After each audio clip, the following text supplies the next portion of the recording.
Has vingut a parlar sobre la dieta mediàtica i la qualitat de la informació. Com valores el menú informatiu que tenim els valencians? Doncs la veritat és que no estava massa bé ja fa un temps i després del cop d'estat del tancament de ràdio i televisió, perquè és un cop d'estat allò cultural i polític, entre altres coses perquè ataca directament no només els mitjans públics, ja és el que representen, sinó que a més és una desfeta per tot el que és la política lingüística cultural i evidentment també per tota la qüestió identitària del País Valencià. Doncs malament perquè la dieta que estem patint ja fa temps al País Valencià els ciutadans és d'uns mitjans d'escassa qualitat i per tant això repercuteix en la nostra democràcia, tot i que en definitiva és una relació molt directa. És a dir, tenim una democràcia feble, dolenta, i per tant tenim també uns mitjans que, llevat d'excepcions, evidentment que n'hi ha,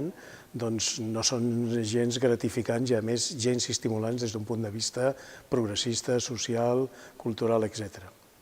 En aquest sentit, en quin paper haurien de jugar els mitjans de comunicació en una societat democràtica? És a dir, tenim una democràcia dèbil perquè els mitjans no són forts o perquè no són com calen? O és un ingredient més? Els mitjans, alguns són forts, però forts en un mal sentit de la paraula, és a dir, forts que imposen uns criteris moltes vegades derivats de la seva dependència econòmica i política. Hem fet un estudi fa poc amb altres investigadors, amb uns 363 periodistes d'arreu de tot l'Estat, i una de les coses que manifesten és, primer, el 81% reconeix que hi ha hagut una pèrdua dels valors periodístics, per tant, dels valors, de la qualitat, de fer una informació honesta, contrastada, interessant, al servei de la ciutadania, i a més assenyalen el 48% que hi ha molt poca independència amb els mitjans formals, que a més el 42% tampoc tenen una suficient llibertat dins de la redacció i que, per altra banda, el 44% se senten allò molt pressionats per la patronal o pels empresaris. És veritat també que paral·lelament existeixen mitjans alternatius, alguns digitals i d'altres encara queden alguns mitjans que fan una bona tasca, però que, òbviament, la seva influència és relativament menor. Per exemple, un setmanari com El Temps, que ha jugat un paper important, està de capa caiguda, o una revista com Saó, que també ha tingut un paper interessant, doncs està de capa caiguda també. I després ha hagut publicacions que han desaparegut fa anys. Estan sortint altres coses i, per exemple, el mateix projecte de Ràdio Activa La Vall Vostra és una iniciativa positiva i, a més, important per tres coses, que vosaltres mateixos la definiu molt bé, que en definitiva és el futur també dels mitjans si volem la ciutadania intervenir. Un, que siguin lliures, autènticament lliures, i per tant no depenguin ni de poders polítics ni econòmics. Dos, que siguin autènticament participatives, i entre altres coses perquè les noves tecnologies permeten la interacció. I tres, que per descomptat aquests mitjans siguin autogestionats i per tant que estiguin al servei, en definitiva, no només de la gent que els fa, sinó de la gent que s'hi sent implicada amb els mitjans en el sentit més global de la paraula. I per el que comentaves dels mitjans, n'hi ha per una banda el component de la pressió política i econòmica per a que no funcionen, però a part també hi ha un procés de precarització en les mateixes condicions dels treballadors, dels periodistes, no? Bé, això sí que és claríssim perquè, evidentment, aquest empitjorament no ha estat només producte del que representa en aquest cas el tancament de Ràdio i Televisió Valenciana o el fet, òbviament, que TV3, per exemple, no es pugui veure al País Valencià o que s'hagi tancat també els repetidors de Catalunya Ràdio, sinó que hi ha un empobriment molt important dels mitjans de comunicació en general a tot arreu, mundial, a escala espanyola i per descomptat del País Valencià. Les causes són diverses. La primera, i això també ho assenyalen en general els professionals, és una precarització, molta gent que està a l'atur, la gent que treballa amb contractes cada vegada pitjors, amb uns salaris pitjors dels que tenien en èpoques anteriors. Si a més afegim la crisi econòmica que afecta també des d'un punt de vista dels ingressos de publicitat i afegim també que les adaptacions a les noves tecnologies també estan comportant problemes, doncs és tot un seguit de qüestions que en definitiva el que fan és un procés d'empitjorament de dels mitjans i, en conseqüència, de la dieta mediàtica que consumim. Això abans comentaves un parell de publicacions que han estat molts anys donant una informació més profunda, no tant una notícia curta, sinó reportatges i traient a la llum coses que no eixin en els altres mitjans. És possible que n'hi hagi mitjans que perduren en el temps al marge d'algun ingrés econòmic o algun ingrés institucional, diguem? Sí, jo crec que sí, perquè, evidentment, alguns d'aquests mitjans que he dit, com va existir l'Abans, o quan va existir InfoTV, doncs són mitjans que ja apuntaven línies del que ja està passant a alguns altres mitjans nous que estan promovent gent jove en forma autogestionària o fins i tot mig cooperativa en el cas que siguin mínimament rendibles, cosa que inicialment és difícil, però no impossible. I entre altres coses perquè cada cop més la gent interessada en una informació de qualitat, una informació de proximitat i per tant que li parlin no només de les coses del món, que això es pot trobar a través d'internet mitjançant molts altres mitjans de fora, sinó de les coses que ens interessen, que són més properes, més del nostre país, de la nostra comarca, etc., implicarà que puguis, en fi, posar diners o fins i tot subvencionar, encara que sigui amb unes quotes baixes, mitjans que et garanteixen aquesta independència i que, per tant, estan al teu servei. Per tant, aquestes experiències s'estan donant ja en altres països i, en conseqüència, doncs, en fi, tampoc és gens estrany que tard o d'hora passarà al nostre país. I després, a nivell del tipus dels informatius que consumeix el 90% de la població, no sé, he inventat un percentatge, però gran part de la població, dels mitjans de comunicació de masses, moltes de les notícies que utilitzen són còpia-pega de notes de premsa o, vull dir, és una informació que igual, per exemple, quan van a entrevistar a un polític i ni tan sols li fan preguntes, simplement van a agarrar el comunicat que es dona i inclús a vegades agarren la senyal que es dona al partit mateix. Tot això és informació o és propaganda? Tot això és, d'una banda, no informació i, per tant, diríem, no periodisme. En conseqüència, és aparentment informació o aparentment periodisme, però és una impostura que, a més, no aporta absolutament res i que genera un problema que és encara més greu que el de la manipulació, que és el de la desinformació.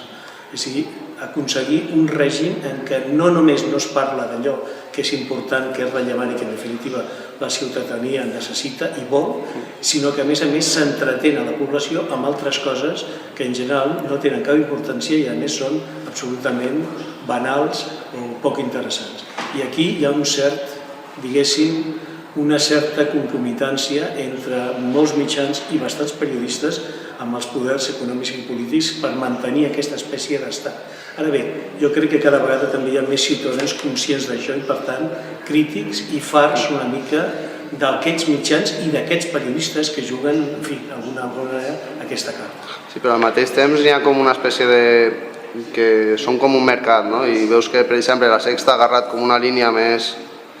progressista, per dir-ho d'alguna manera, perquè al final també són com són, però s'agarren com un sector de mercat de gent i es tenen contents. Hi ha un parell de programes com igual Salvados i l'Intermedio que poden tindre una certa qualitat, però després en informatius es veus i són quasi que el mateix de sensacionalistes que els altres, però clavant-te un poc cap al teu sector, no? Bueno, aquests mitjans el que fan moltes vegades és que, i ho expliques tu molt bé, permeten que hi hagi alguns espais que resulten crítics, si més no amb els poders establerts, amb la situació econòmica, social, política, etc., però que són una mena d'excepció, perquè la resta continua sent, si fa no fa, com la majoria d'altres mitjans. Evidentment no és igual que una televisió com Intereconomia, com la 13, per descomptat, afortunadament, ni tampoc com Antena 3 o Telecinco, però, en fi, són mitjans pensats en clau de negoci, per tant, només tenen clar que poden tenir un cert públic amb alguns programes determinats. Per tot i així entren en contradiccions. Salvados mateix, doncs el darrer programa aquest del 23F no és res més que una mostra de que com televisió d'entreteniment que és, ha d'entretenir. I entretenir vol dir buscar audiència. I l'audiència es busca fent el que va fer, una cosa que és simpàtica, que és divertida, que està bé, però que en definitiva no aprofundeix. És més, algú podria pensar maliciosament que aquell programa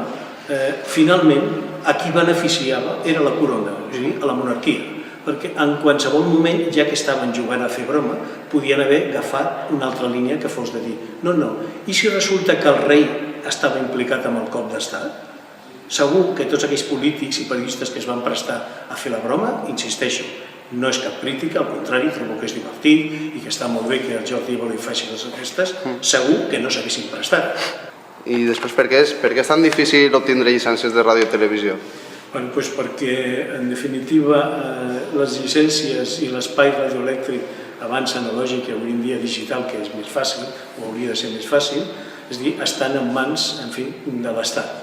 Però en comptes d'existir, com existeixen els països de més tradició democràtica, uns organismes reguladors independents i autònoms dels poders, que són els que en definitiva concedeixen a partir dels projectes que es presenten doncs que hi hagi una pluralitat, aquí resulta que no ha estat així. O sigui, totes les concessions de llicències, tant en l'etapa analògica com la digital, han estat donades als coneguts i amics, evidentment, dels poders establerts. És veritat que molts d'ells són empreses, però d'altres, i en el cas del País Valencià ha sigut claríssim, tot l'àmbit, òbviament, de les freqüències de la TDT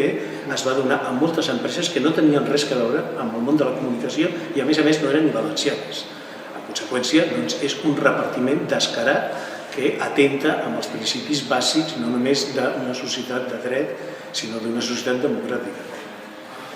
Moltes gràcies. I després ja hem vist que has estudiat també la comunicació satírica. El fet d'abordar els problemes d'una forma des de l'humor i l'absurd pot ajudar a comprendre-los a vegades, no? Com pot ajudar aquest tipus de comunicació que agarra la informació d'una forma més diguem, informal a subvertir el missatge que arriba diguem, des del poder o des dels mitjans majoritaris? Doncs és una línia que tradicionalment i històricament a Espanya ha tingut un paper molt important. Recordem no només al segle XIX que les publicacions satíriques eren les més populars, entre altres coses perquè en una època en què la gent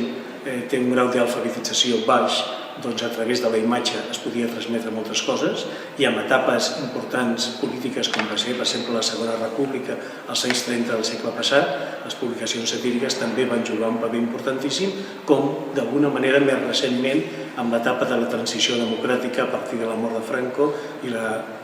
instauració de la democràcia. Ara és claríssim que no només com altres èpoques és necessari, sinó que és la manera de sentir que, en fi, que la ciutadania s'hi pot riure, com en l'època actual amb els carnestoltes, en riem dels poders establerts o de la moral imposada. Per tant, no només cal reivindicar-lo, sinó cal crear nous mitjans, en aquest cas satírics, dins del món digital que relativament hi ha molt pocs. Per tant, hi ha programes satírics com pugui ser TV3 Polònia, que és un cas extraordinari, o l'Intermedio, que citaves tu abans, que també és prou interessant, però hauria d'haver més mitjans i, a més, caldria d'alguna manera induir a que els nous mitjans que es creen digitals de caràcter lliure i autogestionari no només tinguessin algun programa d'humor satíric, sinó que tinguessin també en molts temes un tractament de la informació més festiu, més alegre, que no vol dir menys rigorós, sinó, òbviament, amb un sentit de l'humor, perquè, francament, amb la societat que vivim i el que ens passa hi ha coses que o s'expliquen mínimament en conya o, francament, és per suïcidar-te de lo desgraciat que és i de les imposicions que el poder normalment ens acaba imposant. Sí, en aquest sentit, a l'hora de transmetre el missatge, quan hi ha un problema i es vol transmetre a la població, hi ha un llibre que es diu Manual de guerrilla de la comunicació, que reflexiona un poc sobre el procés comunicatiu i com subvertir-lo, i també, sobretot, com una reflexió sobre si quan es fa una argumentació molt currada sobre alguna cosa per exposar el roïn que és això per a la població, la gent passa d'això, però igual es busca una forma, diguem, més destructiva, que no atén a raons, que va fer una caricatura i això funciona a l'hora d'escampar aquest missatge, no? Sí, sens dubte. L'humor ha estat sempre una arma al servei fonamentalment de les classes populars i una fórmula també d'enriure's de les circumstàncies en què ens veiem sotmesos la majoria de ciutadania. I per tant, s'ha de continuar aprofitant perquè, a més, és un element que comunicativament és molt efectiu perquè arriba a molta gent i, a més, és molt més fàcil comprendre-ho. Per exemple, un acudit gràfic d'una vinyeta amb una publicació impresa o digital, és igual,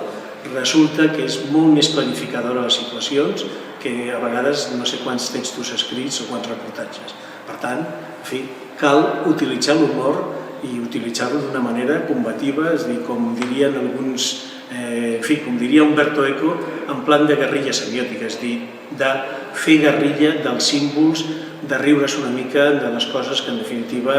vol el poder instituir-se de seriositat. Per exemple, alguns polítics nostres no mereixen un altre tractament que realment, en fi, comunicació satírica. No es pot prendre un seriosament algunes de les bestieses que diu l'Alfonso Rus, com no es pot prendre un seriosament les tonteries que diu un senyor Cotino, que per un costat es va donant sempre cops de pits com si fos molt catòlic, molt creient, no sé què, i després resulta que, en fi, que té una vida, diguéssim, interna i amagada, absolutament deplorable en tots els sentits, començant per al moral i continuant per a l'econòmic. Per tant, tot això no només s'ha de denunciar, com ja ho fan alguns mitjans, i treure tota la porqueria, sinó, a més, se'ls ha de ridiculitzar constantment, perquè autèntics són uns autèntics,